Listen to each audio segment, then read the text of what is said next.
Robert Kiyosaki, जो किताब rich dad poor dad के लेखक हैं, कहते हैं कि पैसे कमाना एक विज्ञान है जिसे स्कूलों में नहीं पढ़ाया जाता। स्कूल हमें सिर्फ ये सिखाते हैं कि नौकरी कैसे करनी है और करियर कैसे बनाना है। अगर तुम भी मेरे जैसे मध्यम वर्गीय परिवार से हो तो बहुत ज्यादा संभावना है कि तुम्हारे पेरेंट्स ने तुम्हें गरीब बनने का तरीका सिखाया होगा। और इसका ये मतलब बिल्कुल नहीं कि तुम्हारे पेरेंट्स तुमसे प्यार नहीं करते या चाहते नहीं कि तुम सफल हो, बस ये इसलिए कि वो खुद इस चीज के बारे में समझदार नहीं है। उन्होंने पुरानी और गलत जानकारी को मान लिया है। और जब तुम थे, कियोसाकी कहते हैं कि गरीबी जेनेटिक्स की तरह होती है, ये एक पीढ़ी से दूसरी पीढ़ी को मिलती रहती है। रिच डैड पुअर डैड ऐसी फाइनेंस की किताबों में से एक है जो काश मैं 14 से 15 साल का होता तो पढ़ता। मैं जोर देकर ये किताब पढ़ने या ये वीडियो देखने की सलाह दूंगा क्योंकि मैं यहाँ 7 मुख्य सबक का पूरा सारांश देने वाला हूँ। पहला सबक है, अमीर लोग पैसे के लिए काम नहीं करते। जब रॉबर्ट 9 साल का था तो उसका बचपन का दोस्त माइक और वह एक सहपाठी के बीच हाउस पर बुलाए नहीं गए क्योंकि वो गरीब बच्चे थे। रॉबर्ट घर आया और अपने पापा से पूछा कि अमीर कैसे बनता है। पापा ने बस इतना कहा कि बचपन से ही ज्यादा पैसे कमाना सीखो। रॉबर्ट समझ गया कि यह सलाह उसे अमीर बनाने वाली नहीं है। रॉबर्ट के पापा, जिन्हें रॉबर्ट गरीब पापा कहता था, एक टीचर थे और ठीक ठाक कमाते थे, लेकिन हमेशा पैसों की टेंशन रहती थी। जब रॉबर्ट और उसके दोस्त माइक ने पैसे कमाने के तरीके सीखने की ठानी तो गरीब पापा ने कहा कि माइक के पापा से बात करो, जिन्हें रॉबर्ट अमीर पापा बुलाता था। डैड, रॉबर्ट और माइक दोनों काफी हैरान थे क्योंकि रिच डैड अभी अमीर नहीं थे और उन्होंने 8वीं कक्षा भी खत्म नहीं की थी, फिर भी वे कई सफल बिजनेस चला रहे थे। फिर वे माइक के डैड से मिलने गए। मुलाकात वाले दिन उन्होंने उनसे पूछा कि क्या वे पैसे कमाना सीखने के लिए तैयार हैं। वे बहुत उत्साहित थे और जल्दी से सिर हिला दिए। फिर उन्होंने एक ऑफर दिया कि वे पैसे कमाना सिखाएंगे, लेकिन क्लासरूम स्टाइल में नहीं। वे तभी सिखाएंगे जब वे उनके लिए काम करेंगे। उनके मुताबिक उन्होंने यही कहा। अगर वे बस बैठकर सुनना चाहते थे तो वे अपना समय बेकार कर रहे थे। क्योंकि उन्होंने स्कूल नहीं किया था, वे जल्दी सीख सकते थे अगर वे उसके लिए काम करते। रॉबर्ट एक सवाल पूछना चाहता था, लेकिन उसने मौका ही नहीं दिया। उसने कहा, अगर वे पक्का फैसला नहीं कर सकते तो वे कभी पैसे कमाना नहीं सीखेंगे। मौके आते जाते हैं और जल्दी फैसले लेना एक जरूरी स्किल है। उन्हें पता था कि उन्हें फैसला करना ही होगा। रॉबर्ट और माइकल एक दूसरे को देखकर मान गए कि वे माइक के पापा की पेशकश स्वीकार करेंगे। खुश होकर उसने कहा कि वो उन्हें 10 सेंट प्रति घंटा देगा और वे हर शनिवार 3 घंटे काम करेंगे। भले ही उस दिन रॉबर्ट का सॉफ्टबॉल मैच था, उसने खेलने के बजाय काम करना और सीखना चुना। उसे पता था कि ये उसका मौका है और वह इसे बर्बाद नहीं करना चाहता था। तो रॉबर्ट और माइक ने मिसेस मार्टिन के लिए काम करना शुरू किया, जो माइक के पिता के कर्मचारी थीं और एक छोटे सुपरमार्केट की देखभाल करती थीं। ये वो तरह की दुकानों थीं जहां लोग दूध, ब्रेड, मक्खन और सिगरेट जैसी जरूरी चीजें खरीदते थे। बस एक ही समस्या थी।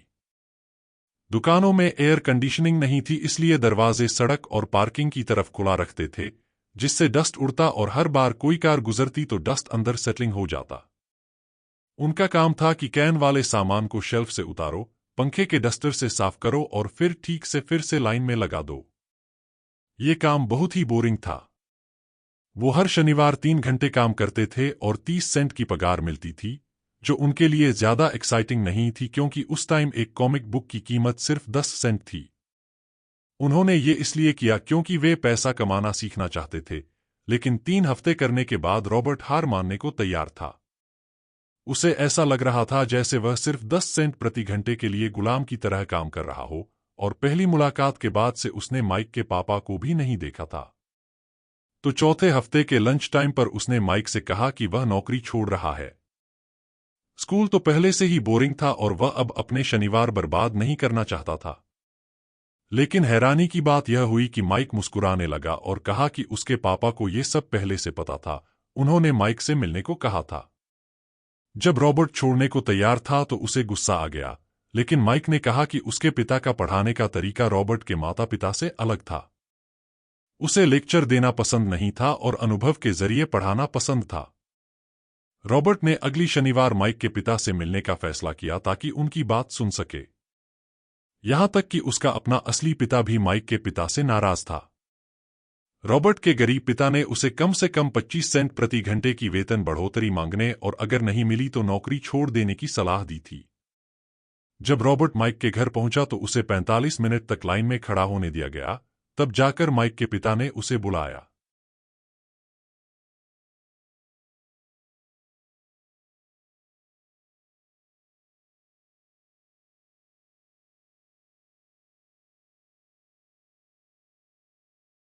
रॉबर्ट नाराज और गुस्से में दिखा।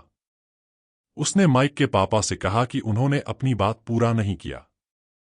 उन्होंने वादा किया था कि अगर रॉबर्ट उनके लिए काम करेगा तो उसे पढ़ाएंगे, लेकिन उन्होंने वह वादा पूरा नहीं किया। रॉबर्ट ने उन पर लालची होने और अपने कर्मचारियों की इज्जत न करने का आरोप लगाया। उन्होंने रॉबर्ट से पूछा कि पढ़ाना मतलब बात करना होता है या लेक्चर देना होता है। रॉबर्ट सिर हिलाकर सहमति में जवाब दिया। रिच डैड ने कहा कि जिंदगी सबसे बड़ी गुरु है और ज्यादातर वक्त जिंदगी हमसे बात नहीं करती। उन्होंने समझाया कि अक्सर जिंदगी हमें धक्का देती है। कुछ लोगों को जिंदगी अपने हिसाब से चलने देती है, जबकि कुछ गलत चीजों के खिलाफ लड़ते हैं, जैसे कि उनका काम, बॉस या जीवन साथी। लेकिन बहुत कम लोग ऐसे होते हैं जो जिंदगी की ठोकरों को सीखने और बढ़ने का मौका समझते हैं। रिच डैड ने कहा था कि उसके 150 से ज्यादा कर्मचारी थे, लेकिन किसी ने कभी उससे पैसे के बारे में सीखने के लिए नहीं पूछा। वो सिर्फ नौकरी और पैसे की तलाश में थे, कभी अपने काम के असली मकसद को पकड़ नहीं पाए। लेकिन जब माइक ने कहा कि वे दोनों पैसे कमाने का तरीका सीखना चाहते हैं, तो रिच डैड ने एक योजना बनाने का फैसला किया। एक प्रोग्राम जो असली जिंदगी के अनुभवों को दिखाता था। उसमें उसने उन्हें बस 10 सेंट प्रति घंटा दिए, जिससे वे शुरुआत में नाराज हो गए। लेकिन उसने समझाया कि उसने ऐसा इसलिए किया है ताकि वे जिंदगी के दबाव को महसूस कर सकें और जो वह सिखाना चाहता है उसे समझ पाएं। जब रिच डैड ने रॉबर्ट से पूछा कि इतनी कम तनख्वाह पर काम करके उसने क्या सीखा, तो उसने अपनी लालच और कर्मचारियों के प्रति सम्मान की कमी की शिकायत की। उसने यहां तक धमकी दी कि अगर रिच डैड उसे ज्यादा पैसे नहीं देगा या ज्यादा कुछ नहीं सिखाएगा, तो वो नौकरी छोड़ देगा। रिच डैड ने समझाया कि ज्यादातर लोग बिल्कुल वैसा ही करते हैं जो वह सुझा रहा था। छोड़ दे और एक ज्यादा पैसे वाली नौकरी ढूंढ ले, लेकिन ऐसा करना आमतौर पर उनकी समस्याएं हल नहीं करता। वो चाहता था कि रॉबर्ट समझे कि वेतन बढ़ने का इंतजार करना और सोच करना कि ज्यादा पैसे से उसकी समस्याएं दूर हो जाएंगी, ये सही रास्ता नहीं है। असली समाधान ये है कि पैसा तुम्हारे लिए काम करे। रॉबर्ट धीरे धीरे उस बात को समझने लगा जो रिच डैड सिखाना चाहता था। रिच डैड ने पूछा कि क्या रॉबर्ट में अभी भी सीखने की इच्छा है। जब रॉबर्ट ने हाँ कहा, तो उसने बताया कि अब वह दुकान पर उसके काम के लिए उसे वेतन देना बंद कर देगा। रॉबर्ट हैरान था, वो तो बढ़ोतरी मांगने आया था, लेकिन अब वह बिना पैसे के काम करने वाला था। रिच डैड ने कहा कि अगर वह ज्यादा पैसे कमाना चाहता है तो उसे दिमाग लगाना होगा और खुद समझना होगा। रॉबर्ट और माइक 3 हफ्ते तक बिना पैसे के काम करते रहे। एक दिन माइक के पापा आए और बच्चों को आइसक्रीम खाने बाहर ले गए। रिच डैड ने पूछा, क्या तुम दोनों ने कुछ सीखा? उन्होंने कहा, नहीं। रिच डैड ने कहा, तुम दोनों को जल्दी से समझना होगा उस सबक को जो तुम्हारे सामने है। सबक समझाने के लिए उन्होंने बच्चों से कहा कि वे मिसेज मार्टिन और पार्क में मौजूद लोगों को देखें और सोचें कि उनका जीवन कैसा है। उनके लिए जिंदगी रोमांचक लगती थी। वे पूरी जिंदगी कम पैसों के लिए कड़ी मेहनत करते थे, नौकरी की सुरक्षा के भ्रम में फंसे रहते थे, हर साल 3 हफ्तों की छुट्टियों का इंतजार करते थे और शायद 45 साल की नौकरी के बाद पेंशन की उम्मीद करते थे। रिच डैड ने कहा, अगर उन्हें इस तरह की जिंदगी पसंद है तो वे उन्हें घंटे के 25 सेंट की बढ़ोतरी देने को तैयार हैं। उनका दिल धड़कने लगा और वे जानते थे कि इसका उनके लिए कितना मतलब होगा, लेकिन फिर भी उन्होंने मना कर दिया। उनकी हिचकिचाहट देखकर रिच डैड ने बढ़ोतरी $1 प्रति घंटे की कर दी, फिर $2। हर बार जब उसने अपनी पेशकश $2 बढ़ाई, तो रॉबर्ट का दिल जोर से धड़कने लगा और उसका दिमाग उसे तुरंत हाँ कहने के लिए कह रहा था। उसे पता था कि $2 प्रति घंटे पाने वाला वह दुनिया का सबसे अमीर बच्चा बन जाएगा। वह उस तरह की कमाई का तो सोच भी नहीं सकता था। वह हाँ कहना चाहता था। उसने एक नई साइकिल, नया बेसबॉल ग्लव और जब वह कुछ पैसे दिखाएगा तो दोस्तों की तारीफों को भी आसानी से अपने मन में रखा। लेकिन किसी वजह से उसका मुंह बंद ही रहा। रिच डैड दो लड़कों को देख रहा था जो उसकी तरफ देख रहे थे, आंखें बड़ी हुईं और दिमाग खाली। वह उन्हें परख रहा था और उसे पता था वो उनकी भावनाओं का एक हिस्सा था जो सौदा करने को तैयार था। उसे पता था कि हर इंसान की आत्मा का एक कमजोर और जरूरतमंद हिस्सा होता है जिसे खरीदा जा सकता है, और वह ये भी जानता था कि हर व्यक्ति की आत्मा का एक ऐसा हिस्सा भी होता है जो मजबूत होता है और कभी खरीदा नहीं जा सकता। बस ये सवाल था कि कौन सा हिस्सा ज्यादा ताकतवर है। इसलिए उसने आखिरी ऑफर दिया, $5 प्रति घंटा। अचानक लड़के के चेहरे के भाव बदल गए, उनकी खाली नजरें शांति में बदल गईं। ऐसा लगा जैसे उनकी मोहब्बत एक पल में खत्म हो गई हो। उन्होंने अपने आत्मा के उस हिस्से को महसूस किया जो कमजोर और जरूरतमंद हिस्सा दबा दिया गया, और उस हिस्से ने ज्यादा कीमत नहीं वाली जगह ले ली। रिच डैड ने कहा कि ये ठीक है कि उनकी कोई कीमत नहीं थी। ज्यादातर लोगों की कीमत होती है क्योंकि उनकी जिंदगी डर और लालच से नियंत्रित होती है। पैसे न होने का डर उन्हें कड़ी मेहनत करने और वेतन कमाने पर मजबूर करता है, लेकिन पैसा मिलने के बाद लालच उन्हें उन सारी चीजों के बारे में सोचने पर मजबूर करता है जिन्हें वे खरीद सकते हैं। इससे उन्हें और पैसा चाहिए होता है, जिसका मतलब है वे ज्यादा खर्च करते हैं और ज्यादा काम करते हैं। इसे रिच डैड ने चूहा दौड़ कहा। माइक ने पूछा, क्या कोई और रास्ता भी है? रिच डैड ने कहा था कि ये चीज है, लेकिन ज्यादातर लोग इसके बारे में नहीं जानते। माइक जानना चाहता था कि वो क्या है, और रिच डैड ने कहा कि वो इसको काम करते करते बिना पैसे के सीखेंगे। माइक ने एक इशारा मांगा तो रिच डैड ने कहा कि पहला कदम है सच बोलना। जब माइक ने पूछा कि कौन सा सच, तो रिच डैड बोले कि वो जो वो महसूस करते हैं उसे अपने आप से स्वीकारना चाहिए, दूसरों से नहीं। रिच डैड को शक था कि जो लोग उसके लिए काम करते हैं वे अपनी सच्चाई स्वीकार करने में सक्षम नहीं हैं, इसके बजाय वे पैसे की कमी का डर महसूस करते हैं और उसी हिसाब से प्रतिक्रिया देते हैं। वे ज्यादा भावनात्मक होते हैं बजाय तार्किक सोच के, इसलिए वे अपने डर का सामना नहीं करते। उनके दिमाग पर उनके जज्बात हावी होते हैं। वे पैसे कमाने में लगे रहते हैं, उम्मीद करते हैं कि पैसे से उनका डर कम हो जाएगा, लेकिन ऐसा कभी नहीं होता। पैसा उनके जज्बात और आत्मा पर राज करता है और वे इस सच को मानने से इनकार करते हैं। उनके अमीर पिता उन्हें इस जाल से बचने के लिए कहते थे कि अमीर होना समस्या का हल नहीं है। जब पूछा गया कि क्यों, तो उन्होंने एक और अहम भावना, यानी चाहत, को बताया। आमतौर पर लोग ऐसी चीजें चाहते हैं जो बेहतर, सुंदर या अधिक रोचक होती हैं, और अक्सर इसीलिए वे पैसा कमाने के लिए मेहनत करते हैं, क्योंकि उन्हें लगता है कि इससे वो खुश हो जाएंगे। लेकिन पैसों से मिलने वाली खुशी ज्यादा दिन तक नहीं टिकती। असल में कई अमीर लोग डर से चलाए जाते हैं, सोचते हैं कि पैसा उन्हें सुरक्षित महसूस कराएगा, लेकिन आखिर में वो सब कुछ खोने के डर से और भी ज्यादा चिंता में आ जाते हैं, जो कि उनकी गरीबी के समय से भी ज्यादा तनावपूर्ण होता है। हमारी सोच अक्सर हमारे इमोशंस के कंट्रोल में होती है, और डर ऐसे फैसले लेने पर मजबूर कर सकता है जो असली समस्या को हल नहीं करते।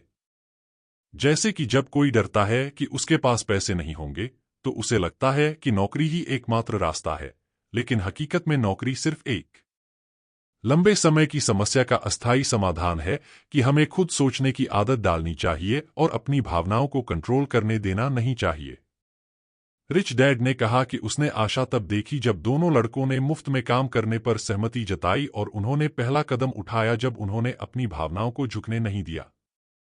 जब रिच डैड ने उन्हें ज्यादा पैसे की लुभावनी दी, तब भी वे भावनात्मक होकर नहीं बल्कि सोचकर काम कर रहे थे।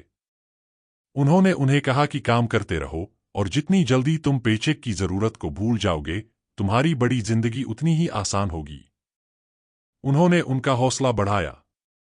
वे अपना दिमाग मुफ्त में काम में लगाते रहें, और जल्दी ही उनका मन उन्हें पैसे कमाने के ऐसे तरीके दिखाने लगा जो रिच डैड कभी चुका नहीं पाता। वे ऐसी बातें देख पाते जो दूसरों की समझ से परे थीं। जैसे ही उन्हें एक मौका दिखाई दिया, वे पूरी जिंदगी ऐसे मौके देख पाते। लड़कों ने रिच डैड की सलाह मानी और थोड़े ही समय में उन्होंने एक लाइब्रेरी खोलने का मौका देखा, जहां बच्चे प्रवेश शुल्क देकर मनचाहे कॉमिक्स पढ़ सकते थे। उन्होंने माइक की छोटी बहन को हेड लाइब्रेरियन बनाकर रखा। उसने हर बच्चे से लाइब्रेरी में प्रवेश के लिए 10 सेंट लिए। यह बच्चों के लिए एक बढ़िया समझौता था, क्योंकि एक कॉमिक किताब की कीमत भी 10 सेंट थी और वे 2 घंटे में 5-6 किताबें पढ़ सकते थे। माइक और रॉबर्ट ने 3 महीने के दौरान औसतन $9.50 प्रति हफ्ता कमाए। वे अपनी बहन को हफ्ते में $1 देते थे और उसे कॉमिक्स मुफ्त पढ़ने देते थे। 3 महीने बाद वहां हुई एक लड़ाई के कारण उन्हें लाइब्रेरी बंद करनी पड़ी, लेकिन वे पहले ही सीख चुके थे कि पैसे को कैसे काम पर लगाना है, भले ही वे खुद वहां न हो। वो लोग अभी पहली बात सीख चुके थे कि अमीर लोग पैसे के लिए काम नहीं करते। अब वो और कुछ सीखने के लिए तैयार थे, और माइक के पापा भी उन्हें दूसरी सीख देने को तैयार थे। लोग जब रॉबर्ट से पूछते कि उसने अमीर बनना कैसे शुरू किया, तो वह उन्हें वही जवाब देता जो उसके रिच डैड ने दिया था। अगर तुम अमीर बनना चाहते हो तो तुम्हें फाइनेंशियल लिटरेसी यानी पैसे की समझ होनी चाहिए। जैसे कि अकाउंटिंग एक ऐसा विषय है जो बोरिंग और उलझाने वाला लगता है, लेकिन पैसे कमाने में बेहद जरूरी है। इसे आसान बनाने के लिए रिच डैड ने इसे आसान भाषा और चित्रों के जरिए समझाया। 2 लड़के। रिच डैड ने रॉबर्ट और माइक को सबसे पहले जो समझाया वो था कि एसेट और लाइबिलिटी में क्या फर्क होता है। उन्होंने कहा, अगर तुम अमीर बनना चाहते हो तो बस एक ही चीज करनी है, एसेट्स खरीदो। बस इतना ही जानना है अमीर बनने के लिए। लेकिन बात जितनी आसान लगती है, उतनी ही ज्यादा लोग इसे समझते नहीं। जब रिच डैड ने पहली बार रॉबर्ट और माइक को यह बताया, तो वे सोचने लगे कि शायद वह मजाक कर रहे हैं, क्योंकि यह कॉन्सेप्ट इतना सिंपल था। बड़े लोग भी इसे नहीं समझ पाते, तो फिर यह कैसे हो सकता है कि हर कोई अमीर हो जाए। दिक्कत यह है कि ज्यादातर लोग, बैंकर्स, फाइनेंशियल प्लानर्स और दूसरे लोगों ने उन्हें अलग तरीके से पढ़ाया है, इसलिए उन्हें वो सब कुछ भूलना होगा जो वे जानते हैं। इसी वजह से वे ऐसी चीजें खरीदते हैं जो उनको नुकसान पहुंचाती हैं, लेकिन वे सोचते हैं कि वे संपत्ति हैं। रॉबर्ट ने संपत्ति और देनदारियों के लिए बहुत आसान परिभाषाएं दी हैं। संपत्ति वो चीज है जो आपकी जेब में पैसे डालती है, और देनदारी वो चीज है जो आपकी जेब से पैसे निकालती है। यह एक संपत्ति का कैश फ्लो पैटर्न है। इस डायग्राम का ऊपर वाला हिस्सा एक इनकम स्टेटमेंट होता है, जिसे अक्सर प्रॉफिट और लॉस स्टेटमेंट कहा जाता है। यह आपकी आय को मापता है। खर्चा मतलब पैसा आना और पैसा जाना। डायग्राम के नीचे वाला हिस्सा बैलेंस शीट होता है। इसे इसलिए कहते हैं क्योंकि इसमें एसेट्स और लाइबिलिटीज का संतुलन होता है। एसेट्स आपके इनकम बढ़ाते हैं, मतलब ये आपके पॉकेट में पैसा डालते हैं। उदाहरण के लिए, अगर आपके पास कोई मकान है और आप उसे किराए पर देते हैं, तो वो एक एसेट है, क्योंकि हर महीने ये आपको पैसा देता है। वहीं लाइबिलिटी का मतलब है जो आपके पॉकेट से पैसा निकालता है। अगर आप अमीर बनना चाहते हैं तो आपको लाइबिलिटीज से बचना चाहिए और उसकी जगह ज्यादा से ज्यादा एसेट्स खरीदने चाहिए। इन आसान डायग्राम्स से आप आसानी से समझ सकते हैं कि हर इंसान पैसे को कैसे संभालता है। रॉबर्ट कहते हैं कि अक्सर कर्ज में डूबे लोग सोचते हैं कि उनकी समस्या का हल ज्यादा पैसा कमाने में है, लेकिन ज्यादा पैसा कमाने से उनकी समस्याएं हमेशा हल नहीं होती, बल्कि और बढ़ भी सकती हैं। इसलिए कई लोग जो लॉटरी या कोई अचानक विरासत पाते हैं, वो जल्दी ही वो पैसा धुना बना लेते हैं। ज्यादा पैसे का मतलब सिर्फ ज्यादा खर्च बढ़ना होता है। जो ज्यादातर लोगों को कमी महसूस होती है, वो है वित्तीय ज्ञान। इसलिए कई बार वो लोग सफल होने के बावजूद भी, कई लोग प्रोफेशनल होते हुए भी पैसों की मजबूरी झेलते हैं। हो सकता है उन्होंने पैसा कमाना तो सीखा हो, लेकिन उसे संभालना नहीं। लोग कितना भी होशियार क्यों न हो, पैसे के मामले में कई बार अनपढ़ ही रहते हैं। उन्होंने मेहनत करके पैसा कमाना सीखा है, लेकिन अपने पैसों को उनके लिए मेहनत कराने का तरीका नहीं। बहुत से लोग अभी भी मानते हैं कि घर एक संपत्ति होती है, लेकिन रॉबर्ट कहते हैं कि घर एक जिम्मेदारी है, क्योंकि वो टैक्स और कई और खर्चों के जरिए आपकी जेब से पैसा निकालता है। इसका मतलब ये नहीं कि आप कभी घर नहीं खरीद सकते, बिल्कुल खरीद सकते हैं, बस ध्यान रखें कि सबसे पहले ऐसे एसेट खरीदो जो घर का खर्च चलाने के लिए पैसे लाएंगे। रॉबर्ट कहते हैं, अगर अमीर बनना है तो बस इतना करना है कि ज्यादा से ज्यादा ऐसे एसेट खरीदो जो आय दे, अपने खर्च और कर्ज कम रखो। और पता कैसे चलेगा कि तुम्हारे पास अब काफी धन है? रॉबर्ट के हिसाब से धन वो है जिस इंसान की इतनी ताकत कि वो कितने दिन आगे तक बिना काम किए जी सकता है। दूसरे शब्दों में, धन मतलब वो कैश फ्लो जो तुम्हारे एसेट से आता है। जब आपकी संपत्ति इतनी आय जनरेट करे कि आपकी खर्चे पूरी हो जाएं, तो आप अमीर हो, भले ही आप अभी धनी न हो। पाठ 3, अपनी ही बातों में लगो। रॉबर्ट के एक दोस्त ने 1974 में टेक्सास यूनिवर्सिटी में मैकडॉनल्ड्स के संस्थापक रे क्रोक को बोलते सुना। बाद में रे स्टूडेंट्स के साथ उनके पसंदीदा हैंगआउट पर कुछ बियर पीने गए। उन्होंने स्टूडेंट्स से पूछा कि मैं किस बिजनेस में हूं। पहले तो वे हंसे, फिर उन्होंने जवाब दिया कि आप तो हैमबर्गर बेचने वाले हो। बिल्कुल। लेकिन रे ने उन्हें बताया कि वह हैमबर्गर बेचने वाले नहीं है, बल्कि रियल एस्टेट के बिजनेस में है। उन्हें पता था कि हर फ्रेंचाइज के लिए जमीन और लोकेशन ही सबसे बड़ी सफलता की कुंजी होती है। आज मैकडॉनल्ड्स दुनिया का सबसे बड़ा रियल एस्टेट मालिक है, जिसके पास दुनिया भर के कुछ सबसे कीमती चौराहे और सड़क कोने हैं। आपके पेशे और आपके बिजनेस में बहुत फर्क होता है। अक्सर रॉबर्ट लोगों से पूछते हैं, आपका बिजनेस क्या है? तो वे कहते हैं, मैं बैंक में काम करता हूं। फिर वह उनसे पूछते हैं कि क्या आप बैंक के मालिक हैं? अक्सर लोग कहते हैं, नहीं, मैं वहीं काम करता हूं। ऐसे में वो अपनी नौकरी को अपने कारोबार समझ लेते हैं। उनकी प्रोफेशन बैंकिंग हो सकती है, लेकिन फिर भी उन्हें अपना खुद का कारोबार चाहिए। बहुत से लोग बस दूसरों के लिए काम करते रहते हैं, अपने बॉस, सरकार के टैक्स, बैंक के होम लोन के लिए। रे क्रोक और रिच डैड ने जो तीसरा राज बताया वो ये था, अपने काम पर ध्यान दो। अपनी पूरी जिंदगी किसी और के लिए काम करके मत गवाओ। बहुत सारे लोग अपनी जिंदगी दूसरों के काम में उलझाकर उन्हें अमीर बना देते हैं। इसलिए अपना काम संभालो। कंपनी शुरू करना जरूरी नहीं है, पर कुछ लोगों के लिए हो सकता है। असली बात यह है कि आपका कारोबार आपकी इनकम की बजाय आपकी संपत्ति की कॉलम के इर्द गिर्द घूमे। अपनी दिन की नौकरी जारी रखो, लेकिन सच्ची संपत्तियां खरीदना शुरू करो, वो नहीं जो चलते चलते ही अपनी कीमत खो दें। खर्चे कम रखो, कर्ज घटाओ और बेहतर संपत्तियों का मजबूत आधार बनाओ। माता पिता को चाहिए कि बच्चे घर छोड़े इससे पहले उन्हें ये समझाए कि असली संपत्ति क्या होती है, ताकि वे कर्ज के जंजाल में फंसे हुए जिंदगी न बिताए। रॉबर्ट कहता है कि असली संपत्ति ये होती है, ऐसी बिजनेस जो उसके बिना खुद चलती हैं, वो इनके मालिक होते हैं, लेकिन इन्हें दूसरे लोग मैनेज करते हैं। अगर उसे वहां जाकर काम करना पड़े तो वो बिजनेस नहीं, नौकरी बन जाती है। दूसरा, स्टॉक्स। तीसरा, बॉन्ड्स। चौथा, ऐसा रियल एस्टेट जो इनकम देता हो। पांचवा, म्यूजिक और पेटेंट जैसी इंटेलेक्चुअल प्रॉपर्टी से रॉयल्टी। और छठा, ऐसी कोई भी चीज जिसकी वैल्यू हो, जो इनकम दे या जिसकी कीमत बढ़ती हो और जो आसानी से बिक सके। रॉबर्ट उन संपत्तियों में निवेश करता है जो उसे पसंद हो। उसे रियल एस्टेट बहुत पसंद है, इसलिए वह इसमें ज्यादातर समय और पैसा लगाता है।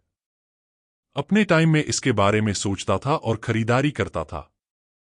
अगर तुम्हें रियल एस्टेट पसंद नहीं है तो उसमें निवेश मत करो। जरूर, जेरोक्स में काम करते हुए भी रॉबर्ट अपनी ही धुन में था। उसने अपनी डेली जॉब जारी रखी और धीरे धीरे अपनी संपत्ति बढ़ाई। जितना ज्यादा वह अकाउंटिंग और कैश मैनेजमेंट को समझता गया, उतना ही बेहतर निवेश करने में माहिर होता गया और आखिरकार अपनी खुद की कंपनी बना ली। वह लोगों को बिना सच में इच्छा के कंपनी शुरू करने की सलाह नहीं देता, वरना उनकी सलाह होती है कि अपनी डेली जॉब रखो और अपना काम संभालो। एसेट कॉलम मजबूत होता है जब कैश फ्लो बढ़ता है। तुम आलीशान चीजों में खर्च कर सकते हो, लेकिन सिर्फ तब जब कैश फ्लो उसे सपोर्ट करे। एसेट कॉलम बनाओ और उन एसेट्स से मिलने वाली आय से आलीशान चीजों का खर्च उठाओ। जब एसेट्स इतनी आय देने लगें कि वो आलीशान चीजों का खर्च पूरा कर दें, तभी तुम उन्हें खरीद सकते हो। लेसन 4, टैक्स का इतिहास और कॉरपोरेशंस की ताकत। कई लोग रॉबिन हुड को हीरो मानते हैं, जो अमीरों से लेकर गरीबों को देता है। रिच डैड की ये सोच अलग थी, उसने रॉबिन हुड को बदमाश कहा। वैसे लोगों की आम धारणा यह है कि अमीरों को ज्यादा टैक्स देना चाहिए और गरीबों को देना चाहिए, लेकिन असलियत में भारी टैक्स तो मध्यम वर्ग पर लगता है, खासकर पढ़े लिखे उच्च आय वाले मध्यम वर्ग पर। समझने के लिए कि यह कैसे होता है, रॉबर्ट ने इंग्लैंड और अमेरिका में टैक्स का एक छोटा इतिहास बताया। शुरू में तो टैक्स होते ही नहीं थे, सिर्फ कभी कभार अस्थायी टैक्स लगाए जाते थे, जैसे कि युद्ध के लिए पैसे इकट्ठा करने के लिए। 1874 में इंग्लैंड ने इनकम टैक्स को अपने नागरिकों पर स्थायी रूप से लगा दिया और 1913 में अमेरिका ने भी इनकम टैक्स को स्थायी कर दिया। ये देश इस तरह टैक्स को जनता द्वारा स्वीकार करवाने में कामयाब रहे, क्योंकि शुरुआत में ये टैक्स सिर्फ अमीरों पर लगाया जाता था, लेकिन हालांकि इनकम टैक्स अमीरों को ही टारगेट करने के लिए बनाया गया था, आखिरकार इसका सबसे ज्यादा असर उन पर पड़ा जिन्होंने इसे वोट दिया था, गरीब और मध्यम वर्ग। रिच डैड ने बताया कि वो और पुअर डैड बिल्कुल उल्टे थे। पुअर डैड, जो कि सरकारी कर्मचारी थे, उन्हें तभी इनाम मिलता था जब वो पैसा खर्च करते और ज्यादा लोग नौकरी पर रखते, जिससे उनका विभाग बड़ा होता। लेकिन रिच डैड के लिए जितने कम लोग नौकरी पर होंगे और जितना कम पैसा खर्च होगा, उतनी ज्यादा इज्जत उसके निवेशकों के बीच होगी। पुअर डैड सचमुच मानते थे कि सरकार को लोगों की मदद करनी चाहिए, खासकर रॉबर्ट के लिए। शहर के सबसे बड़े पूंजीपतियों में से एक के लिए काम करना और फिर घर जाकर किसी बड़े सरकारी नेता से मिलना कोई आसान बात नहीं थी। ये समझ पाना भी मुश्किल था कि पापा में से किसकी बात सही है। लेकिन समय के साथ जब रॉबर्ट ने टैक्स की इतिहास को समझना शुरू किया, तो उसे एक दिलचस्प नजरिया मिला। जैसे जैसे सरकार की पैसे की भूख बढ़ी, टैक्स लगाना जरूरी हो गया, खासकर मिडिल क्लास पर। वहां से ये टैक्स नीचे की तरफ भी फैलते गए। लेकिन अमीरों ने इस मौके को पहचान लिया, क्योंकि वे अपने ही नियमों से खेलते हैं। कॉरपोरेशंस, जो तब लोकप्रिय होने लगे थे, भी इसी का हिस्सा बन गए। जहाजों के दौर में टैक्स चुकाने से बचने का एक तरीका था।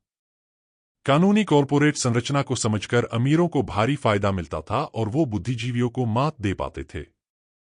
एक कॉरपोरेशन बस एक कानूनी दस्तावेज होता है, जो एक कानूनी इकाई बनाता है। ये असल में कोई चीज नहीं है, न तो कोई फैक्ट्री है, न लोगों का समूह। लेकिन ये व्यक्तिगत लोगों की तुलना में कम इनकम टैक्स रेट देता है। इसलिए दुनिया के ज्यादातर अमीर लोग टैक्स नहीं देते या अपनी कमाई का बहुत कम हिस्सा टैक्स के रूप में चुकाते हैं। अमीरों को सजा देने की कोशिशें शायद ही कभी काम करती हैं, क्योंकि अमीर अपना टैक्स कम करने के तरीके खोजो। पाठ नंबर 5, अमीर लोग पैसे निवेश करते हैं। हमारा दिमाग सबसे कीमती संपत्ति है।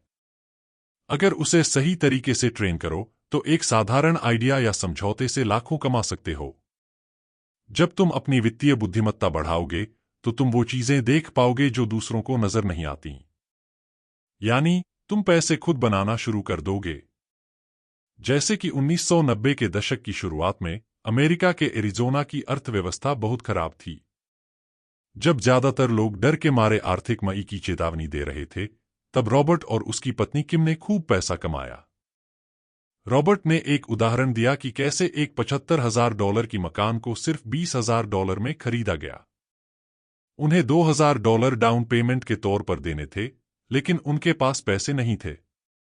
तो उन्होंने एक दोस्त से $2,000 उधार मांगे, जिसके बदले दोस्त ने $200 फीस ली और मान लिया। जब खरीदारी चल रही थी, रॉबर्ट ने उसी $75,000 के मकान का एक विज्ञापन दिया, जिसमें वो सिर्फ $60,000 में बेचना चाहते थे और उससे भी कोई डाउन पेमेंट नहीं लेना था। जैसे ही मकान कानूनी तौर पर उनका हो गया, उन्होंने उसे मिनटों में बेच दिया और $40,000 का मुनाफा कमाया। लगभग कुछ भी नहीं से सिर्फ 5 घंटे की मेहनत में। ये आसान सा उदाहरण बताता है कि कैसे आइडियाज लाखों डॉलर कमा सकते हैं, अगर आप अपनी फाइनेंशियल समझ बढ़ाएं और वो चीजें देखें जो बाकी लोग मिस कर देते हैं। रॉबर्ट कहते हैं कि मार्केट ऊपर नीचे होते रहते हैं और निवेश आते जाते रहते हैं। दुनिया हमेशा आपके लिए जिंदगी भर के मौके लेकर आती है, बस आपको उन्हें पहचानना आना चाहिए। जितना ज्यादा आप अपनी वित्तीय समझ बढ़ाएंगे, जो वक्त मांगती है, उतने ही ज्यादा मौके आपके सामने आएंगे। आगे बहुत बदलाव आने वाले हैं। हमारी दुनिया और अपनी वित्तीय समझ को बढ़ाना तुम्हें बदलाव के भविष्य को डर के नहीं बल्कि उत्साह की नजर से देखने में मदद करता है।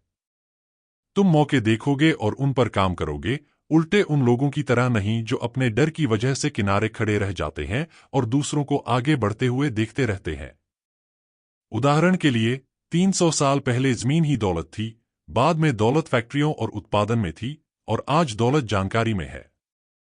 लेकिन जानकारी दुनिया भर में प्रकाश की गति से घूमती है, और यह प्रक्रिया और भी तेज और ज्यादा नाटकीय होगी। समय के साथ पाठ 6 सीखो कि काम सीखो, पैसे के लिए काम मत करो। कुछ साल पहले रॉबर्ट का सिंगापुर में एक पत्रकार से इंटरव्यू हुआ। बातों बातों में पत्रकार ने बताया कि वो भी उनके जैसा बेस्ट सेलिंग लेखक बनना चाहती है, लेकिन उसकी किताबें, जिन्हें सब शानदार बताते थे, बिकती नहीं थीं। तब रॉबर्ट ने उसे सेल्स ट्रेनिंग का कोर्स करने को कहा। यह सुनकर पत्रकार आहत हो गई और बोली कि उसके पास इंग्लिश लिटरेचर में मास्टर्स है और उसे समझ में नहीं आता कि सेल्स सीखने से उसे क्या फायदा होगा। असल में उसे सेल्स पर्सन से नफरत थी। तब रॉबर्ट, उन्होंने कहा कि वह एक बेस्ट सेलिंग लेखक हैं, बेस्ट राइटिंग लेखक नहीं। उसने जवाब दिया कि वह कभी अकेले कदम नहीं बढ़ाएगी और सेल करना सीखेगी, फिर वहीं से इंटरव्यू छोड़ दिया। हमारे आसपास कई टैलेंटेड लोग हैं जो आर्थिक रूप से संघर्ष कर रहे हैं, बिल्कुल उस रिपोर्टर की तरह। एक बिजनेस कंसल्टेंट के शब्दों में, वे महानता से सिर्फ एक स्किल दूर हैं। पैसे के मामले में ज्यादातर लोग सिर्फ मेहनत करना जानते हैं। अगर उस रिपोर्टर ने सेल्स के कुछ कोर्स किए होते और फिर किसी एडवर्टाइजिंग एजेंसी में नौकरी कर ली होती, तो वह बहुत कुछ सीख सकती थी सेल्स के बारे में, और फिर वह उस ज्ञान का इस्तेमाल ज्यादा नावेल बेचने के लिए कर सकती थी जब रॉबर्ट अपनी पहली किताब लेकर आया। अगर तुम्हें अमीर और खुश रहना है तो स्कूल मत जाना, एक पब्लिशर ने सुझाव दिया कि वह किताब का टाइटल बदलकर द इकोनॉमिक्स ऑफ एजुकेशन कर दे, लेकिन रॉबर्ट को पता था कि ऐसा टाइटल बिकेगा नहीं। भले ही वह शिक्षा के पक्ष में था, उसने एक विवादास्पद टाइटल चुना क्योंकि उसे पता था कि इससे वह ज्यादा टीवी और रेडियो कार्यक्रमों में आएगा, और यह काम भी किया। रिच डैड ने रॉबर्ट को थोड़ा थोड़ा करके ज्यादा कुछ सीखने के लिए प्रोत्साहित किया, इसलिए रॉबर्ट और उसके दोस्त माइक ने मिलकर मेहनत की। ज्यादातर लोग ऐसे काम करते हैं ताकि उन्हें अलग अलग तजुर्बे मिल सके। ज्यादातर लोग अपनी नौकरी को लेकर मेहनत करते हैं ताकि उन्हें अच्छी तनख्वाह और फायदे मिलें, खासकर शुरू के समय में।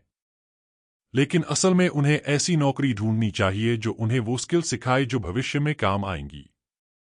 रॉबर्ट का सुझाव है कि पैसों और सुरक्षा के लिए बस काम करने के बजाय लंबी सोच रखो। दूसरा काम करो जिससे तुम्हें एक नई स्किल सीखने को मिले। लोग इसमें हिचकिचाएंगे क्योंकि बदलाव के लिए वो तैयार नहीं होते, लेकिन ये वैसा ही है जैसे जिम जाना। शुरू में खुद को मनाना पड़ता है, लेकिन बाद में खुद खुशी होगी कि तुमने ये किया। वर्कआउट खत्म होने के बाद गरीब पापा चाहते थे कि रॉबर्ट किसी एक खास क्षेत्र में विशेषज्ञ बने, जबकि उनकी अपनी जिंदगी में ये तरीका काम नहीं आया। उन्हें यह समझ नहीं आया था कि जितना ज्यादा आप किसी एक खास चीज में विशेषज्ञ बन जाते हो, उतना ही आप उस एक चीज के पीछे फंस जाते हो। वहीं रिच डैड ने माइक और रॉबर्ट को यही सलाह दी कि वे खुद को तैयार करें और बिजनेस के कई अलग अलग मामलों को सीखें। रॉबर्ट के मुताबिक सफलता के लिए 3 मुख्य स्किल्स जरूरी हैं। 1. Cash flow management, 2. Systems management, और 3. मैनेजमेंट। लोग और सबसे जरूरी खास स्किल्स हैं सेल्स और मार्केटिंग। ये वो स्किल्स हैं जिन पर रॉबर्ट लगातार काम करता रहता है, कोर्सेज अटेंड करके या फिर एजुकेशनल रिसोर्सेज खरीदकर अपनी जानकारी बढ़ाने के लिए। लेसन 7. बाधाओं को पार करना। 4 मुख्य वजह जिनकी वजह से फाइनेंशियली साक्षर लोग भी भरपूर कैश फ्लो नहीं बना पाते, वो हैं 1. डर, 2. संदेह, 3. आलस, और 4. खराब आदतें। आइए इन सब पर एक एक करके नजर डालते हैं। डर को कैसे पार करें? कोई भी पैसा खोना पसंद नहीं करता। ऐसे लोग जो कभी निवेश में पैसा नहीं गंवाए हैं, वे ही सच में खोने से बचे हैं। सभी के मन में पैसों के नुकसान का डर होता है, पर फर्क यह है कि कोई इस डर को कैसे संभालता है। अमीर और गरीब में मुख्य फर्क यह है कि वे अपने डर को कैसे मैनेज करते हैं। रॉबर्ट कहते हैं कि मैं आज तक ऐसा कोई अमीर आदमी नहीं मिला जिसने पैसे ना खोए हों, लेकिन वे इस डर से बाहर नहीं हो जाते। ज्यादातर लोग सिर्फ नुकसान ना हो ये खेलते हैं, जबकि उन्हें जीतने के लिए खेलना चाहिए। यही वजह है कि कई लोग आर्थिक तौर पर संघर्ष करते हैं। उनके पास एक सेफ, समझदारी भरा और संतुलित पोर्टफोलियो हो सकता है, लेकिन वो एक जीतने वाला पोर्टफोलियो नहीं होता। हारने से बचना खेलना, जैसे कि एक संतुलित पोर्टफोलियो रखना बुरा नहीं है, लेकिन इससे बड़ा फायदा नहीं होगा। सही तरीके से सफल निवेशक ऐसे नहीं खेलते। शुरुआत में आपको थोड़ा असंतुलित होना पड़ेगा, कुछ ही अवसरों पर ध्यान देना होगा और उन पर पूरा ध्यान लगाना होगा। नकारात्मक सोच को पार करना जरूरी है, चाहे वो हमारी खुद की शंका हो या हमारे आसपास के लोगों की। अक्सर हम इन शंकाओं की वजह से कुछ करने से डर जाते हैं, सुरक्षित खेलते हैं और मौके हमें हाथ से निकल जाते हैं। रॉबर्ट एक दोस्त की कहानी बताते हैं जो कि एक बढ़िया दाम में निवेश वाली प्रॉपर्टी खरीदने वाला था, लेकिन आखिरी वक्त पर पीछे हट गया जब एक पड़ोसी, जो निवेशक नहीं था, ने कहा कि यह बढ़िया डील नहीं है। अगर वह रुकता तो अपनी निवेश राशि दोगुनी कर लेता और रैट रेस से बाहर निकल पाता। शक और नकारात्मक सोच ज्यादातर लोगों को गरीब रखती है। रिच डैड अक्सर कहते थे कि नकारवादी आलोचना करते हैं और सफल लोग विश्लेषण। सफल लोग आंखें खुली रखते हैं और ऐसी मौके देखते हैं जो बाकी सबने मिस कर दिए। उदाहरण के लिए, रियल एस्टेट वित्तीय स्वतंत्रता चाहने वालों के लिए एक ताकतवर निवेश का जरिया है, लेकिन हर बार। रॉबर्ट कहता है कि रियल एस्टेट के बारे में अक्सर सुनता है, लोग कहते हैं, मैं शौचालय ठीक नहीं करना चाहता या मैं मुश्किल किराएदारों के साथ नहीं रहना चाहता। वे शौचालयों पर फोकस करते हैं और इसी वजह से गरीब बने रहते हैं। आलस पर काबू पाने का क्या इलाज है? थोड़ी सी लालच। इसे सुनना मुश्किल हो सकता है, क्योंकि हम में से बहुतों को बचपन से लालच या इच्छा को बुरा माना जाता है। बजाय इसके कि कहा जाए, मुझे ये खरीदने का खर्चा नहीं उठा सकता, सोचो, मैं इसे कैसे खरीद सकता हूं। यह दिमाग को खोलता है और समाधान खोजने पर मजबूर करता है। मैं अफोर्ड नहीं कर सकता एक झूठ है। इंसान। खराब आदतों को छोड़कर सफल होने के लिए तुम्हें अच्छी आदतें अपनानी होंगी। गरीब पापा हमेशा दूसरों को पहले पैसे देते थे और खुद को आखिरी में, लेकिन उनके पास ज्यादा पैसे बचते ही नहीं थे। यही उनकी आदत थी। इसके उलट, अमीर पापा सबसे पहले खुद को पैसे देते थे, चाहे पैसे कम ही क्यों न हो। उन्हें पता था कि कर्जदार और सरकार शिकायत करेंगे अगर वे उन्हें पैसा नहीं देंगे। इस वजह से अमीर पापा ने दूसरे तरीके से कमाने की कोशिश की ताकि उन्हें पैसे दे सकें। अगर वे खुद को आखिरी में पैसे देते तो उन्हें वो जरूरी दबाव महसूस नहीं होता जो उन्हें काम करने के लिए प्रेरित करता। क्रेडिटर्स को पैसे देने के लिए एक्स्ट्रा इनकम कैसे बनाएं, इस बात पर सोचने से उसे और मजबूत बनाया। बस, इस वीडियो के लिए इतना ही। देखने के लिए धन्यवाद।